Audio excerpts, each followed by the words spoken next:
we're going to start with John from the Midwest Hub, who's going to give us sort of an introduction from his side for the workshop and to the hub itself. And then I'll give you guys a little bit of an introduction to the workshop and our schedule and our speakers. So John, go ahead. Great. Thanks very much, Karl. Can you all hear me in the room there? Yeah. Perfect. Well, thanks very much. As Karl said, I'm John MacMullen. I'm the Executive Director of the Midwest Big Data Innovation Hub. And on behalf of the organizing team, I'd like to welcome you to the first workshop on data for good in education. I say first because as you'll hear about later, we want to do this again, but with your input along the way as well. This meeting is co-sponsored by the MBDH and Trinity College with support from the National Science Foundation. I am not able to be there in person with you today, unfortunately, but I will be coordinating the online side of the meeting.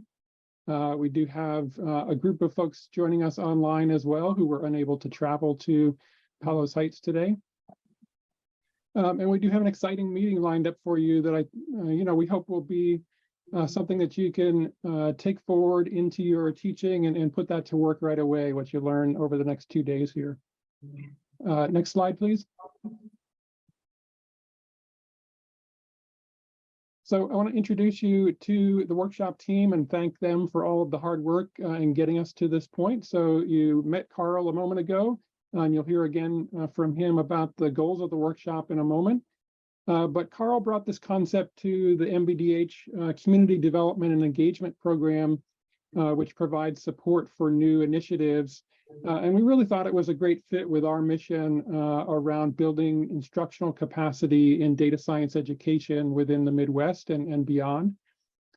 And so over the past couple of years, we have been working out the details for this meeting, and very fortunate to have two great guest presenters, Dharma and Richard, joining today as well, who both have a wealth of experience in this space. And we're really grateful for their participation in the plenary talks that you'll hear today and in the workshop sessions over the next 2 days as well. Joining me online for facilitation also is Ron T. Brown, who also brings a wide range of experience, both in academia and industry, to share with those who are participating remotely in the facilitated workshop session that we will be running tomorrow afternoon. That'll take place at the same time that you all are doing breakout groups in the room there as well. And I also really can't give enough thanks to JD Graham from my team. He's the outreach and engagement specialist for the hub, who's on site there. And really, most of you, I think, have already had some contact with along the way. JD has done a tremendous job working with the Trinity team and ensuring that we could support the travel of so many folks in the room there today. We have also had a lot of support from the folks at Trinity and the University of Illinois in organizing this event and arranging travel and working out all the details involved in running a hybrid meeting at this point. And so lots of thanks to those as well. We also had some input from faculty at other institutions on the program originally. So thanks to Monica Brown from St. Kate's and RN Uma from NC Central for their great input along the way as well. Next slide, please. So just finally, I want to make a quick note that the MBDH is part of a national network of 4 data innovation hubs, and we've all been sponsored by NSF since 2015. So if you're participating today or watching this recording in the future, I encourage you to reach out to the hub that's located in whatever region you're in and talk about ways that they may be able to help support your teaching and your scholarship in the future as well. We all have a similar mission to build capacity in data science education. And I think during the meeting, you'll hear about some of those efforts as well, of things that you can take advantage of along the way here. So with that, thanks again for your presence here today. We really are excited to have you be a part of this meeting. Have a great meeting, and I'll turn it over now to Karl to tell you more about the plan for today and tomorrow. All right, so I wanted to start a little bit with giving you, I shouldn't have messed with that. I wanted to start a little bit with the workshop innovation because I organize, and so I'm going to take my 2 minutes of soapbox and sort of try to get you all on board with my soapbox as well. This workshop came out of a vision that I have for the future of data science education that says we as a community can build out new disciplinary and teaching norms as data science becomes an established discipline, right? Like data science is brand new for the most part, right? It's still very hot and new. Even though it's been around for 10 years, it's still relatively new compared to most other academic disciplines, right? And I feel that we as educators have an opportunity to truly set the standard for what should be expected in data science classrooms. And I hope that you all can get on board and have it be a movement from all of us and others that from the get-go, from the foundation of our discipline, the expectation of being involved in giving back to our communities and our world and society can be part of that educational process. And not just part of the educational process, but developed and designed in such a way that it is a necessary and integral part that builds out a better education for our students. And I believe, and part of the reason we've invited Dharma and Richard to come and speak to this is that I think they've been living this out. And I know that many of you have been living this out based on the contributions you have submitted for the Marketplace of Ideas. So think about that from this perspective. And when I sat down and said, this is something that I hope and see as a vision for data science education, I asked the question, well, what does it mean for us as faculty members? What's missing for us to be able to do this successfully in a meaningful way? And I wanted to see us have a way of supporting faculty develop their skills and teaching to better incorporate data for good elements. I know that I have a lot to learn in terms of doing a successful job bringing it into my classrooms. And I think that all of us can find places or think of places where there's more things for us to learn. The topics that we're going to cover that we've invited the speakers to work on with all of you at this workshop are things that I and the organizing committee said, these are things that we can absolutely identify as sort of the first cut of things that people are struggling with in their programs or in their teaching. One of the things we're going to ask for you to do later on in the workshop is give us some more input and be contributing to things and ideas as we think about holding these again in future years. What you want help developing your skill sets in. What do you need to learn? Because I know what I need to learn, but I don't know what you need to learn. So that's the really high level. That's why this workshop sort of got in place. There's a little bit more nitty gritty too. So we have some additional workshop goals. And I hope as you look at this and you think about, and I'll show you the schedule on the next slide, realize that you came to this workshop to do work. It's a workshop. I'm going to make you do, well, I'm not going to make you do things. Other people are going to make you do things. The goal here is not that you're going to sit here and listen to me talk or Dharma or Richard talk. It's that we're going to ask you to do meaningful contributions and stuff so that when you leave here, you can do something more in your teaching in this fall, in the spring, in the future. So hopefully you're going to leave here with some kind of course materials to implement, or at least a starting sketch of what you want to do different. Whether it's a single class or whether it's a single class period, right? Like maybe you're going to leave with a lesson plan for a class period. And that's where you're going to start. And that's cool. Maybe you're going to leave here with a week or 2 weeks of lesson plans. And you're going to say, okay, I'm going to put this into these courses that it makes sense in. Maybe you're going to leave here with a dream to spend the rest of your summer redesigning a course. I don't know what you're going to leave here with, but I want you to leave here with something concrete that you're ready to do work with. Okay. I also hope that you're going to take the opportunity to connect with other people here. I've already done this some, and I think that there are lots of people here that are also thinking about these ideas and want to help you. Dharma is going to talk to you about the fact that you're all someone here in this room is probably at the same place you are. Find that person, connect with them, figure it out together. Okay. We want to give you the skills to engage students and communities in meaningful projects. And sort of from another level, we want to make sure that there's actual support and resources out there, even if you don't have the support and resources at your own school. So we're here to help make sure that you can get access and development for yourself as you continue. So our schedule is both tight, but also not tight. If you look carefully, you'll notice that there is an hour and a half scheduled tonight for speed networking and an open work session. Tomorrow, we've got several time periods where there is work sessions built into the program. That's not time for you to just go and do your emails to your students that you needed to do or your coworkers. There's intended to be opportunities where you're sitting here and doing work on the themes and ideas that you're working here on the workshop, but having a chance to really mull and do that process of writing. Because sometimes we don't have that chance when we're listening, right? We're listening to a speaker, we're like, oh, we had this idea and we want to think about it, but you don't have a chance to follow up until you go home and then forget about it. That time is built into our schedule intentionally so that you have a chance to do it here and leave with something that you can handle work with.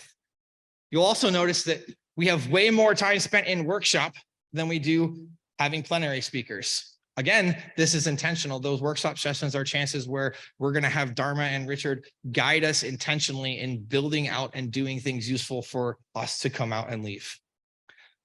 Something that is extra that was not on our original schedule, whether if you looked at the schedule, whoa, I'm going to put that back down. That was a poor choice, apparently. After our first plenary, we're going to take a longer break to go. Those of you that are here that need to check into rooms, check into rooms. If you haven't had a chance to wander around campus is not actually that large, and the dorms are like 2 buildings over. So it's not far.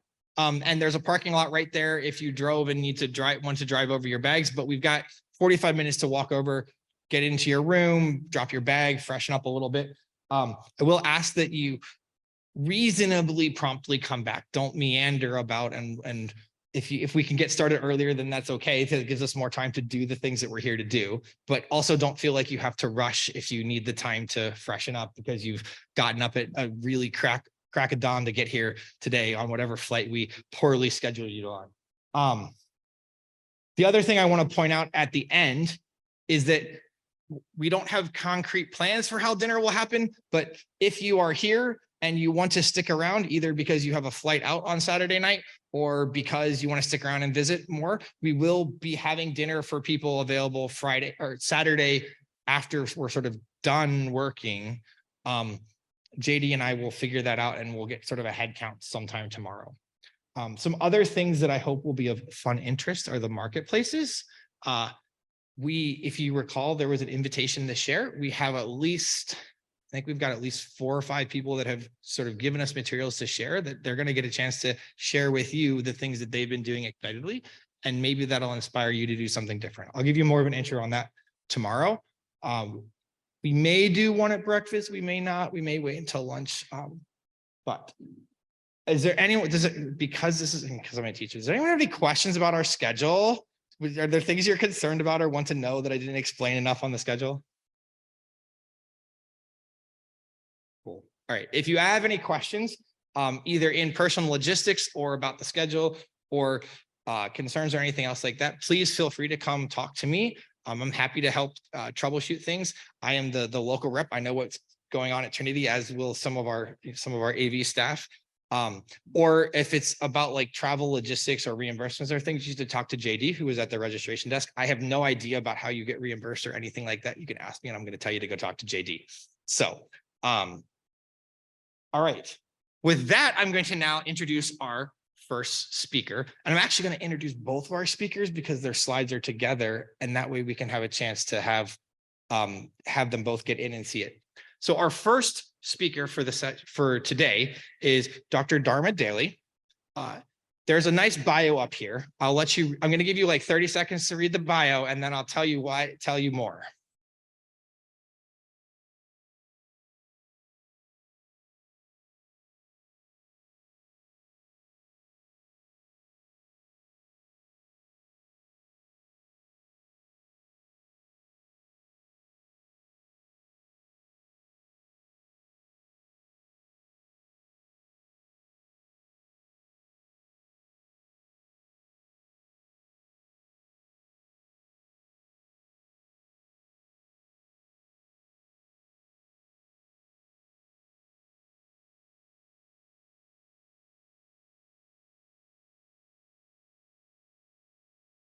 So we invited Dharma because Dharma has a bucketload of experience working with projects for social good. So I met Dharma through some collaborations with the eScience and sort of talking about some of these fun ideas. And recognizing the fact that Dharma has these skill sets, we said, hey, Dharma, come tell us how to do a better job with our projects. That's why Dharma's here. There's a wonderful bio. I don't need to tell you all the wonderful things about Dharma, but we've brought her as an expert here with having facilitated projects and specifically social good projects. And she's facilitated and helped been on mentoring teams at all sorts of different levels at different points. She's had a particular role, particularly in the human-centered design portion of those projects. But because she's been exposed and worked with other collaborators from other schools even that have worked with data science for social good projects, she's got a breadth of stories and knowledge to bring in to us as we as educators think about working with projects. Okay, so our other speaker is Dr. Richard Blumenthal.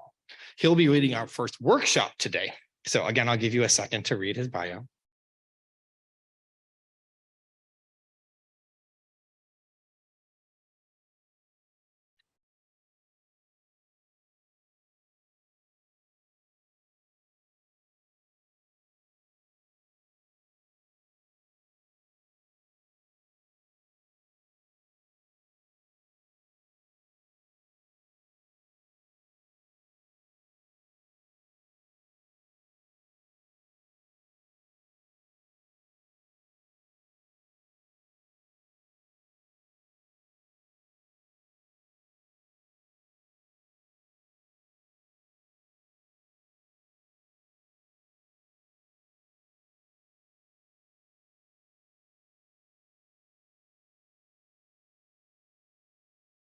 So Richard is here because of his deep work in the computing, oh man, I'm going to butcher it, the responsible computing movement.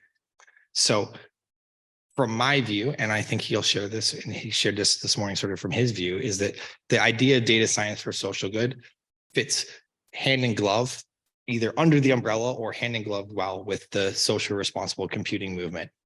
And it's my hope and thought that there's a lot for us to learn. That movement's been going on for a while and been trying to do some real reformation in computer science. And I think that there's some real opportunities for us as a data science community to learn from their successes and their failures in transforming their community in deep ways. In particular, I've seen, I got to participate in a workshop that he was part of about 2 years ago that sort of changed my mind and vision about how socially responsible perspectives and social good can be brought directly into our classroom practices. And so we invited Richard here to share some of that expertise and to help give us sort of some of that outside vision for those of us that may not be familiar with what's been going on in some other disciplines around social good. So that's my two introductions for our speakers. And I've looked at my notes here and realized that I forgot to tell you something really important when I introduced the idea of our workshop goals, which is that we're here, and I said this before, with I don't know what you need to know. We're here for us all to learn. And I want to reinforce, you as teachers probably do this, you have to ask questions. Well, you have to ask questions. Our speakers are here to help you figure stuff out. Our speakers are here to run workshops to help you get better at this stuff. So if there's things that you run into that you're like, I don't quite get it, you need to ask. Raise your hand, it's okay, or it's a friendly community. When we're in the workshops, if there's something you want to know more about, ask. Or during all those breaks, make sure you're coming and talking to someone and asking, saying, hey, can you tell us more about this when we get to another session? We're going to have a session with both of our speakers today. We have a plenary and then a workshop. And then tomorrow we're going to have another workshop session, or we're going to have another session with each of them. And then there's a third session in the afternoon that will then let you develop further with whichever speaker you feel like you want to work more with. So there's lots of chances for you to get more information if you ask us, if you ask them, and you raise questions. If you're comfortable doing it in the group, please do. If you're comfortable doing it one-on-one, that's fine. Make sure that you're getting out of this workshop what you're here for. We can't be helpful to you if you can't ask us questions, right?